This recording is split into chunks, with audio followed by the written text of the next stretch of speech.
Hello everyone, welcome back to my Deepika Learning YouTube channel. Today I am giving you a one-shot summary of SSLC Second Language English. This will help you quickly revise all the lessons before your exam. You can just listen and score more. So first we'll start with the poem. Grandma climbs a tree, quality of mercy, I am the land, the song of India. Then we'll go to the supplementary Narayanpur incident on top of the world. Then we'll go to the prose, a hero. There is a girl by the track, gentleman of Rio and Medio, Dr. B.R. Ambedkar. Okay, let's begin with a summary with Grandma Climbs a Tree.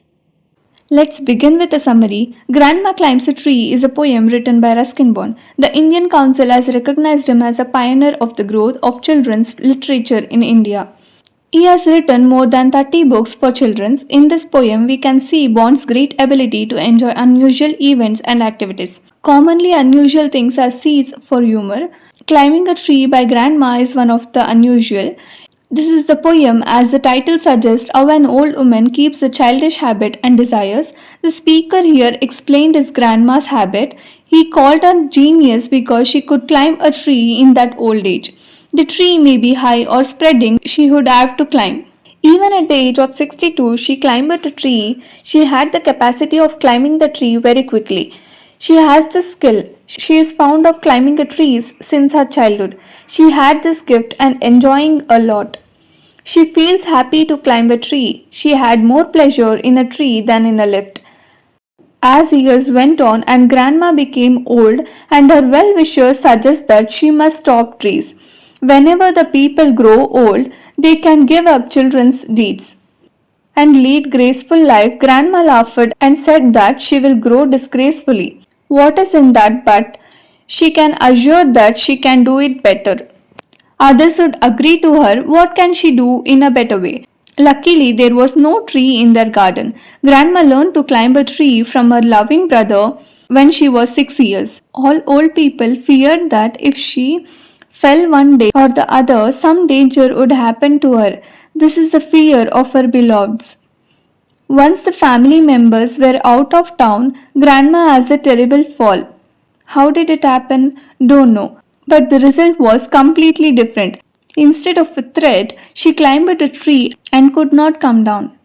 After the rescue, the doctor suggested that she had to take complete bed rest for 1 week. There was no major harm to her. Family members sighed with relief. When Grandma was on the bed, it was like a little hell. Her bedroom is like a prison, and she felt that she is imprisoned in her room. During a rest period, when she was in her room, she can feel the breeze and whisper of dancing leaves in the summer. Grandma peacefully waited till she became stronger. Afterwards, she said to her son that she could not lie on the bed any longer, and without hesitating, she ordered that she wanted a house on the tree top. Her son was obedient to his mother and obeyed her order. Immediately, he started the work with the help of his son, who was an expert. They finished their work and made her a little beautiful house on the treetop. The house had windows and a door. After that, Grandma lived in that house, and her grandson would climb the tree every day to give glasses and tray. The grandson supplied food to her. She sits there and eats and drinks with her grandson. Like this, she can claim her right to live on a tree. Quality of Mercy Summary, written by William Shakespeare. Let's begin with a summary. The poem Quality of Mercy is an extract from Shakespeare's play The Merchant of Venice. In this poem, the poet William Shakespeare talks about the value and greatness of mercy. Mercy means showing kindness and forgiveness to others, even when one has the power to punish. The poet compares mercy to gentle rain from the sky. Just like rain falls softly and helps the earth, mercy also brings peace and happiness to both the giver and the receiver. That is why the poet says mercy is twice blessed. Mercy is a powerful quality, it is the mightiest in the mightiest. That means even kings look greater when they show mercy. A king may have a crown and spectre to show his power, but mercy makes him truly noble. The spectre stands for fear and worldly authority, but mercy comes from the heart. Mercy is above all earthly power because it is a divine quality. It is found in the heart of kings and is the quality of God Himself.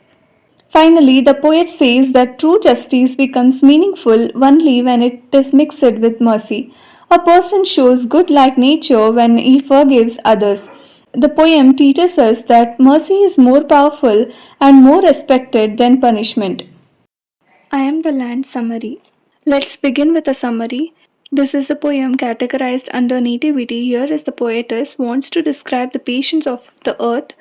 The earth is personified, and like a mother, she can tolerate all sorts of violations. This is the first person narrating poem. The poetess herself being the earth and says what are the things she had to tolerate. The first stanza, she explains the man says he owned the earth, she simply waits. Is it possible to own the earth because it is a planet and who gave the rights to owner? But the earth will not dispute with the man. She would wait. The person shouted with rage. Then also the earth lie patiently. He says that he bought her still she waits. The man would exploit her making muddy holes and the lights of the parking vehicles, but she would stare at these things. The farmer plows the land and grows the plant, trees, crops, etc. The children would come and dance on the earth. Someone comes and sings. The soldiers come with guns and put the fence. It makes the earth to suffocate. The earth felt it very bad. Though she is suffocated, she patiently waits. Though the mother earth suffers a lot, she can patiently tolerate and challenge the man that he cannot put a fence around the planet earth. Earth as a whole planet is very big, and the man cannot put a fence and it is impossible for him. She can wait because she is the land mother. The Song of India Summary. Let's begin with the summary. This is one of the popular poems of the poet. Though he was a poet, he was also a patriotic person. This is a simple poem. Here, the poet describes a person towards his motherland. These words, the language of the poem, is versatile. Flow like between he or she means poet. With their mother, he or she asked their mother that they can sing for her. They questioned their mother that what type of song they want to sing. They explained that they want to sing about the Himalayas, their snowbound peaks, or the three great oceans such as Bay of Bengal, the Arabian Sea, and the Indian Ocean, which wash her feet, or the beautiful dawn with its golden touch of nature. For this, the mother said in a calm voice, she wants the song of the beggar, leper, or any untrodden people, or the crowd of the streets, impure or dirty places. The son or daughter ignores their mother's request and again asked about the topic of the song. They continued their talk asking about the song of rock temples, epics in stone or sacrifice of her children and her own children or the inspired persons, famous prophets or the great persons who made great tasks or any worthy pilgrims.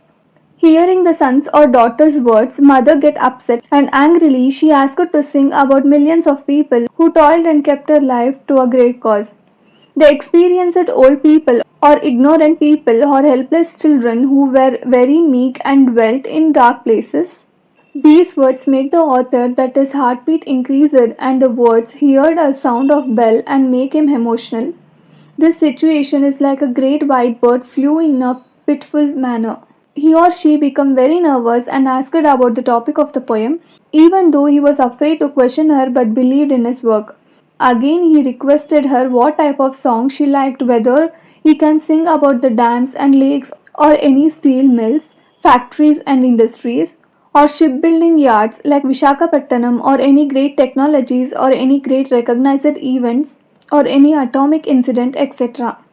For this, mother rejected and said, you may sing on these topics, but you can sing about the early and the important strikes, brave men and their goal, their achievements, or any class wars and their consequences. The poet complained, and in a humble condition, he or she questioned that they couldn't sing for her wholeheartedly and in pure love. He or she sang for her. That song was bathed in the stainless blue, that means it is very touching and appears into nothingness. At that time, the mother stands. That scene is really extraordinary. She looks like this. Mother was decorated by blue sky. Her dress is marvelous. Milk white oceans revolve around her.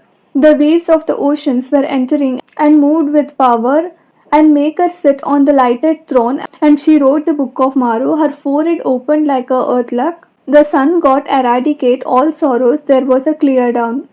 It was like a nightmare that flued the night, and the sunbeam was glowing on the leaves, flowers, and plants.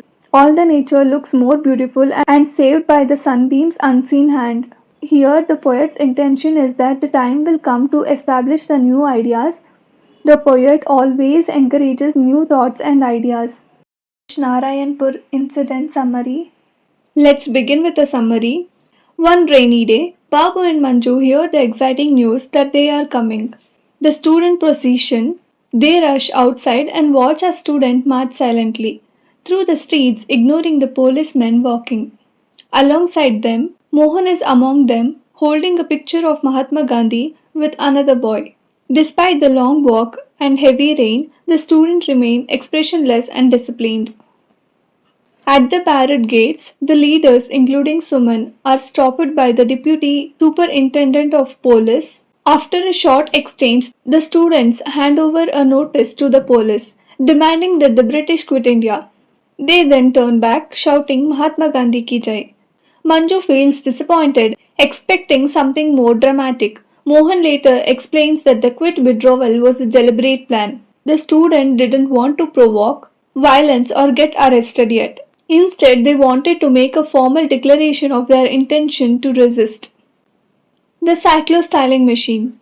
That evening, Suman and another boy arrive with a large newspaper wrapped parcel, a cyclo-styling machine used for making copies of important documents. Like Gandhiji's speech, Amma suggests keeping it in a puja room, so the light would look natural and not arouse suspicious. Mohan, Suman and Amma start work while Babu keeps watch outside. He feels proud to be involved in something important. A suspicious moment occurs when a cyclist stops outside their gate, but it turns out to be harmless. Soon after, Babu warns that someone is approaching. The arrival of Patil. A knock at the door reveals Patil, the sub-inspector who claims to have been the teacher's old school friend. He warns Amma that there will be a police search that every night as the authorities suspects that they have a cyclo-styling machine and people hiding in the house. Despite Mohan's protest about trusting a policeman, Amma believes Patil and admits they have the machine. Patil offers to take it away for safekeeping. He insists that though he is a policeman, he is also an Indian and a friend loyal to the cause of freedom. Amma brings out Suman from the puja room and tells her to escape. Mohan finally agrees and they hand over the machine to Patil, who lives with Mohan and Suman. Shortly after, Mohan returns assuring Manju that Suman is safe. The real police search. Later that night, Manju is awakened by loud knocks at the door. This time, it is the real police, not a friend. The family braces themselves for what is to come, knowing that Patil's timely warning has saved them from being caught with incriminating material. On top of the world summary. Let's begin with a summary. Dicky Dolma, born and brought up in Palchan, Himachal Pradesh, achieved international fame in 1993 when, at the age of 19, she became the youngest woman in the world to climb Mount Everest. From childhood, Dicky had faced many hardships. She lost her mother at the age of 11, and soon after, her elder brother also passed away.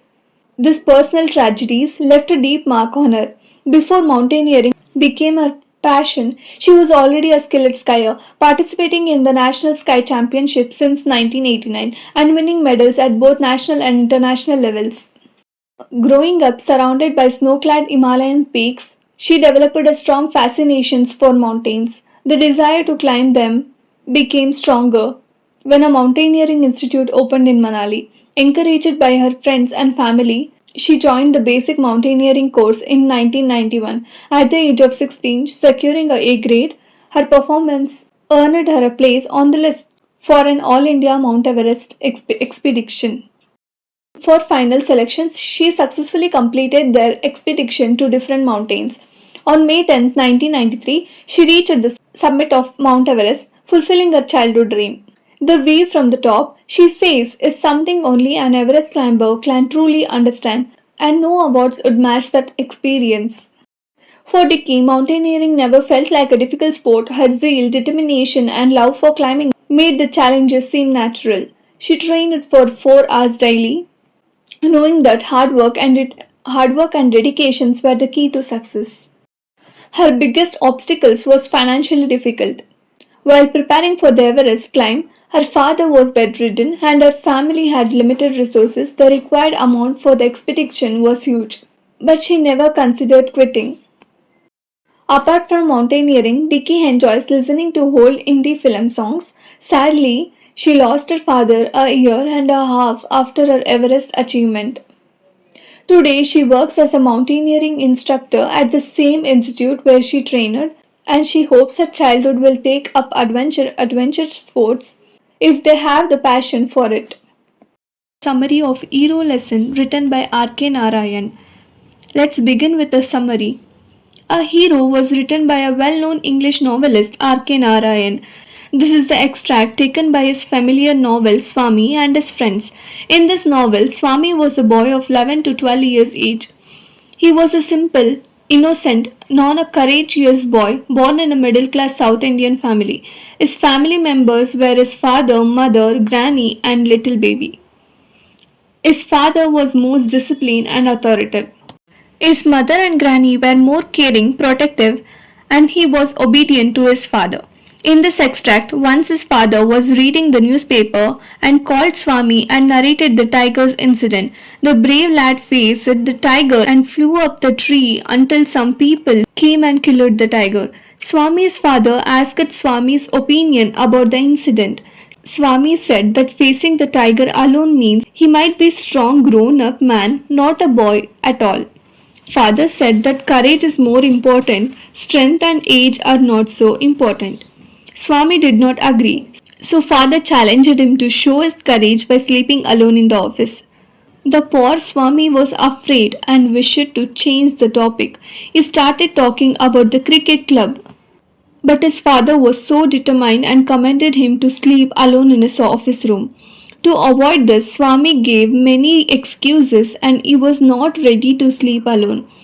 Father said it was shame to sleep beside granny or mother like a baby, though he was grown up and studying in the second form. Father looked at his wife while talking, but she was not ready to take the abuses that she was spoiling her son. So she said that his granny was spoiling him. Swami's father kept quiet. At that time, Swami silently went towards his bed. Granny called him and asked why he didn't want to hear a story on that day, as usual. Swami wanted to escape from his father, so he threw himself on his bed and pulled the blanket over his face. Seeing his granny told that not to cover his face and asked whether he was really very sleepy. Swami got anger on his granny and pretended to have slept. Father came and made him to get up and asked him to follow. Granny recommended Swami and questioned Swami's father why did he disturb him. Mother also supported her son and suggested to sleep him in the hall, but father didn't listen to their words. Swami was not ready to sleep in the office room.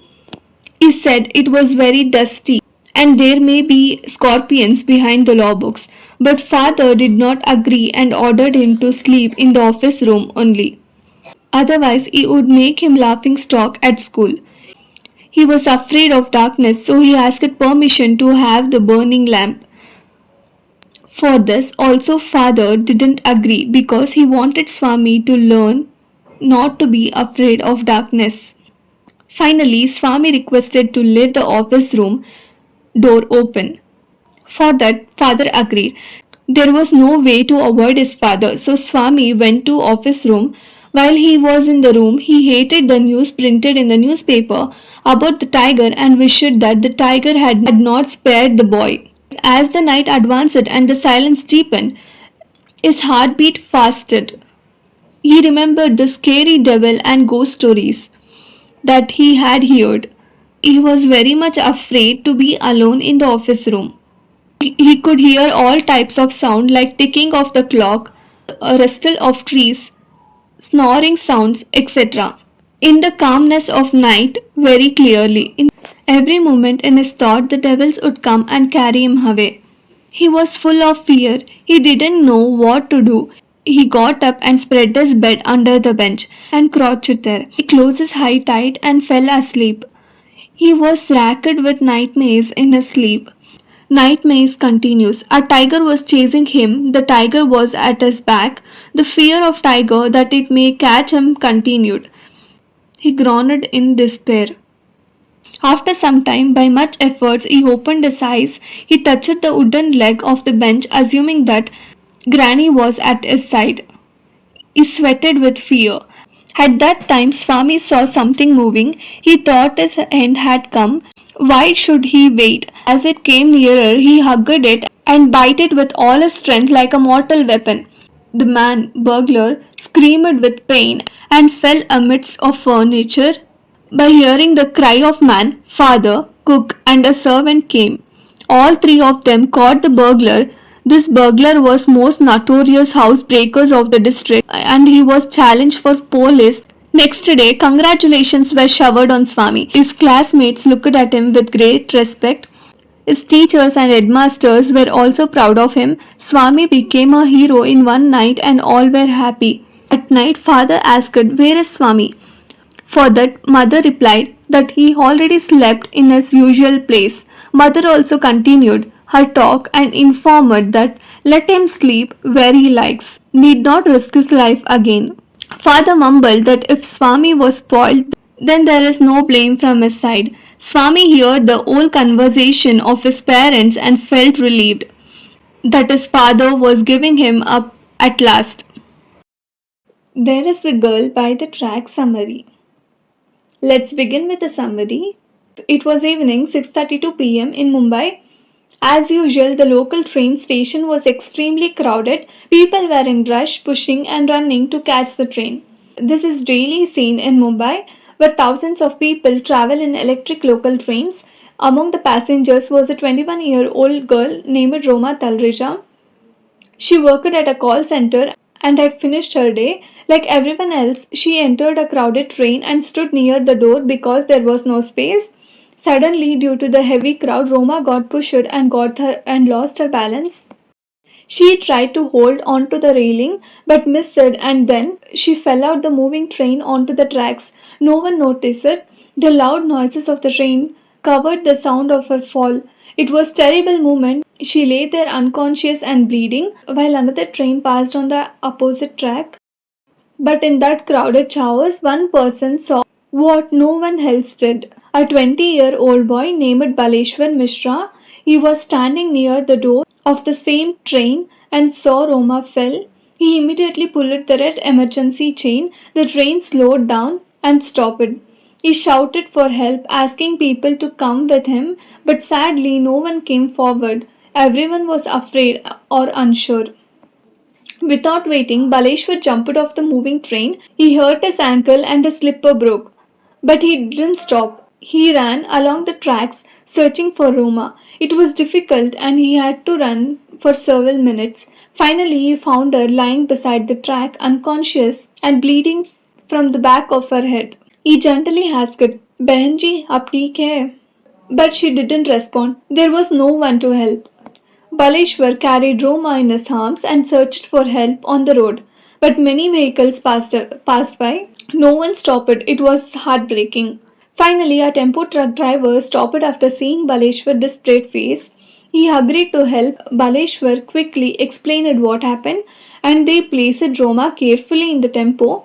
A traffic police officer suggested taking her to Hairoli Hospital, which was 10 kilometers away. But Baleshwar knew a nearby hospital and he decided to go there instead to save time and save her life.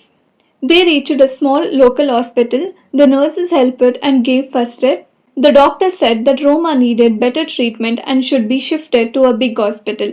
While they were in the tempo again, Roma slowly opened her eyes. Baleshwar asked her name. She whispered Roma. He asked whom to inform. And she told him her brother named Dinesh and gave his number before falling unconscious again. Baleshwar immediately called Dinesh and informed him Dinesh, who worked at a retail shop, rushed to the hospital.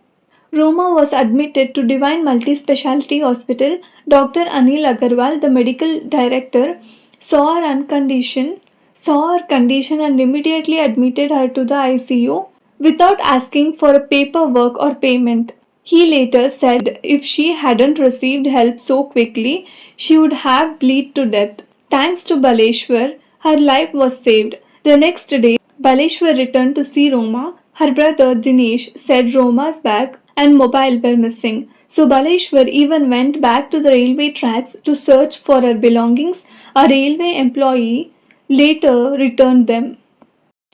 Roma recovered fully within a few days. She was shocked when she heard about her rescue. She couldn't believe a complete stranger had risked his life for her. Without even knowing her name, she said she would never repay Baleshwar. But Baleshwar didn't expect anything. When asked why he helped, he said simply, she needed help. That day it was her, tomorrow it could be me or you. He also said many people in Mumbai are afraid to help because of police or illegal issue, but he didn't think twice. He just did what was right. Conclusion. This real life story of Baleshwar and Roma shows us the power of humanity. Baleshwar was poor, he was unemployed, a high school dropout, yet he had the courage and compassion to do what many others didn't. Gentleman of Rio and Medio Summary. Let's begin with a summary. Gentleman of Rio and Medio was written by John A. Sedillo. This prose is based on the story of author's actual legal case. Rio and Medio is a place in Santa Fe County, New Mexico, United States. The storyteller, as a lawyer and held public office, the hero of the lesson was Don Anselmo. He was the most respectful old man of that village. He had a small house and orchard. The storyteller was the mediator between Don Anselmo and American people.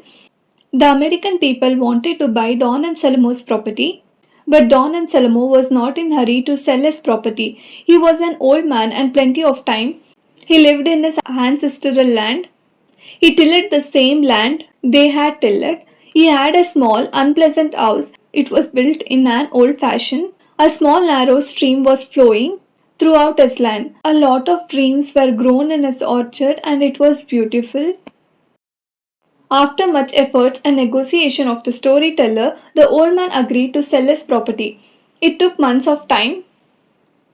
The old man came to the office on the day of sale. He owned old, green faded coat. By looking the old man, author remembers the Senator Catron had the great power to control the mountain people. The old man's coat was similar to Prince Albert's. That means old man was wearing his old, long, double-breasted coat. He wore old and torn gloves and his fingertips can be seen through them. He carried a cane. It was only the skeleton of a worn-out umbrella. Behind them, one of his relative boy was followed. The boy was dark and his eyes are like a gazelle. Gazelle means large, beautiful eyes of a small deer. The old man's behavior was completely different from others. He bowed to all the persons in the room and removed his hat and gloves.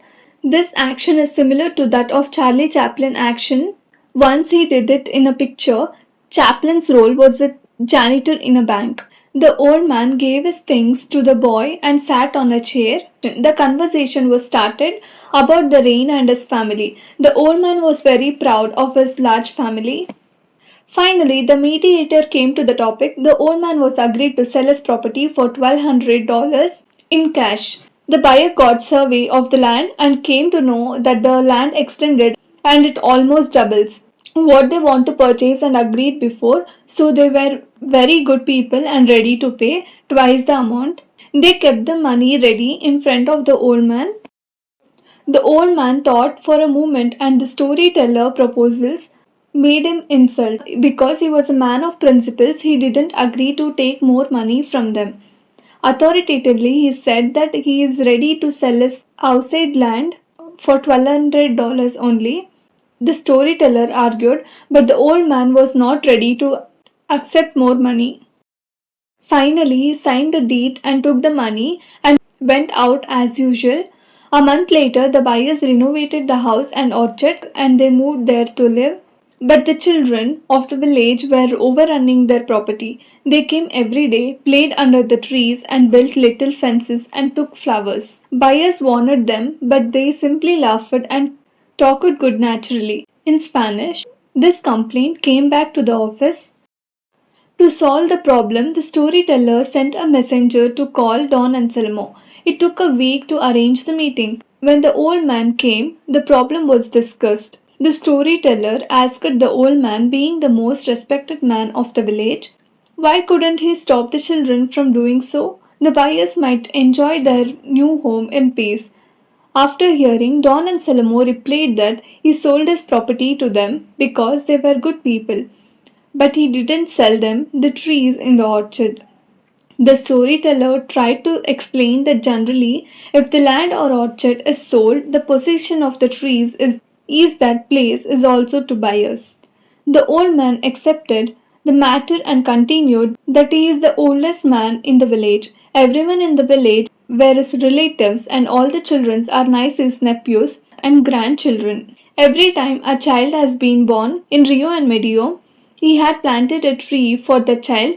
The trees in the orchard are not his, that belong to the children of the village. So he had no right to sell and he didn't sell it. Legally, the buyers owned the trees, but not the old man was so generous and he refused to accept the fortune from him. Afterwards, the buyer brought all the trees individually from the residence of Dan Anselmo. It took most of the following winters. Dr. B.R. Ambedkar's summary. Let's begin with a summary. We can recognize one important chapter in Balanced Ambedkar.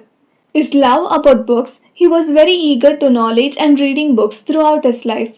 He was fond of books that we can see by two incidents. One was he purchased 2000 old books in New York and he bought 32 boxes of books at the time of second round table conference from London. For this, he was reduced his daily needs. When he was in the USA, the black Americans get freedom by the 14th Amendment of their Constitution. He was very much influenced by this and think about the depressed classes in India. He was greatly influenced by the life and work of Mahatma Phule. At that time, Phule was working about a classless society and women's up to life. Baba Sahib decided to devote all his time and talents to improve the conditions of underprivileged people in our country. For this, he started newspapers like Mukanayaka, Bhikshrit Bharat, and Samata. All these were the authentic voices of the depressed classes. Hitakarani Sabha was set up by him and the Independent Labour Party of India became the vehicles of the change. Meanwhile, Gandhiji was pioneering his reform of India's society, especially the uplift of depressed classes, and he called them as Harij. According to Constitution of India Act 1935, Baba Sahib was elected to a Bombay Legislative Assembly. He made effective contribution to the decades in the assembly on a variety of subjects became evident to the whole nation. The Constitution Assembly of India afforded Dr. Ambedkar and requested to serve on the drafting committee as a chairman, though he was not in a Congress. This is because of his farsightedness and objective leadership. Ambedkar, as the chairman of the drafting committee, anticipated every conceivable requirement of the experience of other nations and the needs of society. He raised it brick by brick and constructed the beautiful constitution to India. Now it stands as the fundamental rights. For his support, other intellectual persons also contributed their skills. There were Alati Krishnaswamy Iyer, K.M. Munshi, and N. Gopalaswamy Iyengar. No doubt that Ambedkar was the pilot of, of this magnificent task. Dr. Ambedkar was to explain to the assembly with a combination to act, firmness and utmost patience. He had a rare gift of unraveling the most complicated legal concepts in a language. B.N. Rao had the quality of never giving up. At the last, was the advisor who performed this task matchlessly. Dr. Ambedkar had a clear perception of the three pillars of state, such as the legislature, the executive, and the judiciary. The jurisdictions of each should be clear and not too restricted, and he has known the importance of the role of citizens. He made some significant observations. The Constitution is a fundamental document. This defines the position and the power of the three organs of the state. It also defines the powers of the executive and legislature as against the citizens. The purpose of a constitution is to create the organs of the state and also to limit their authority, because if no limitations was imposed upon the authority of the organs, this will be completely unjust and bad rule or cruelty may happen. Jawaharlal Nehru, the first Prime Minister of Independence India, chose Dr. Ambedkar to be the first Law Minister. This was recognition of Dr. Ambedkar's skills in the field of law and legislation. It was a tribute to his vision of social justice and infused it into the new Indian polity. Truly, it was a tribute to the success of his own campaigns against social injustice. Nobody would have dreamed that one box in Mahar family would be a law minister, lawmaker, and get the title Modern Manu. Since independence, much progress has been achieved in providing equality of opportunities to the scheduled caste. This had happened closer to them for many centuries being opened. They have come and occupy both central and state government office, judges, ambassador, etc. They have acquitted themselves in major positions of responsibilities. Much remains yet to be done on the social plane. The annual reports of the Commission for Scheduled Castes and Scheduled Tribes list several of the laws. Notwithstanding, the law books and the members have been discriminated against. When social discrimination is completely eliminated from our society, then Ambedkar works will be really completed. To achieve social goals and objectives through constitutional methods, he described the civil disobedient, non-cooperations and satyagraha as grammar of anarchy. These methods were used in foreign governments, but in a democratic country which is based on free and fair elections should do on people consent. If it is not, such operation invariably result in the loss of lives and public property. 2005 years ago, Buddha said about caste systems in India that the only two classes of people such that the noble and wholesome, second is ignoble and unwholesome. Tamil poetess Avai proclaimed that the charitable who give and they are superior. On the contrary, the mistress who do not give are inferior. The great sages and saints revealed the hollowness of the caste system and preached that the whole human beings are same and equal. Classes are determined by their characters, not by birth. When the British ruled our country, they followed caste distinction because of the benefits. So they followed the policy of divide and rule. Mahatma Gandhi and Ambedkar then or opposite the caste system and proclaimed the oneness of the Hindu community. Gandhiji reminding the duty of higher caste to depressed classes, and Ambedkar reminding the innate rights to equality. Both of them brought a revolution in social thought. Jawaharlal Nehru described Ambedkar as a symbol of revolt. In the Lok Sabha, when Ambedkar was passed away in December 1956, Nehru said that whether he agreed with him or not in matter, but we should appreciate his perseverance and persistence, help in rising up of depressed classes. It was sad because such a great soul has passed away. We should hope that the day will come that Ambedkar dreams of Samata became a reality. That's all for today's one-shot summary of SSLC Second Language English. I hope this quick revision helped you in your preparation. Study well, stay confident and write your exams without fear. Wishing you all the very best.